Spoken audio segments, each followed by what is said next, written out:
18 বছর একজন মানুষের জীবনে শুধু সময় নয়, এটা স্মৃতি, যন্ত্রণা আর নীরবতার দীর্ঘ এক অধ্যায়। তারেক রহমান দেশে ফিরছেন, কিন্তু প্রশ্ন হচ্ছে এই ফেরা কি শুধুই রাজনীতির, নাকি একই সঙ্গে ফিরে আসছে 2027 সালের সেই রাতগুলোর স্মৃতি? বিষয়টি একটু বিশ্লেষণ করা যাক।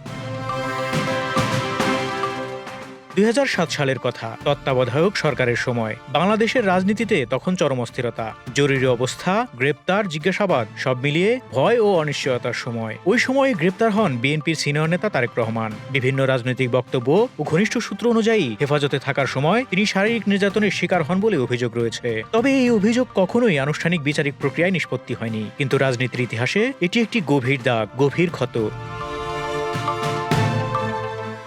বলা হয় জিজ্ঞাসাবাদের নামে দিনের পর দিন মানসিক ও শারীরিক চাপ চলতে থাকে তারেক রহমানের ওপর। শারীরিকভাবে তিনি এতটাই অসুস্থ হয়ে পড়েন যে পরবর্তীতে চিকিৎসার জন্য বিদেশে যেতে হয়। 2008 সালে লন্ডনে পাড়ি জমান তারেক রহমান। রাজনৈতিক অঙ্গনে তখন গুঞ্জন ছড়িয়ে পড়ে রাজনীতি থেকে দূরে থাকার শর্তে তারেক রহমানকে দেশ ছাড়ার সুযোগ দেওয়া হয়েছিল। যদিও এই বিষয়ে কোনো আনুষ্ঠানিক নথি বা আদালতের রায় নেই, তবে প্রশ্ন থেকেই যায়, যদি সেই সময় কোনো নির্যাতন হয়ে থাকে তার দায় কার?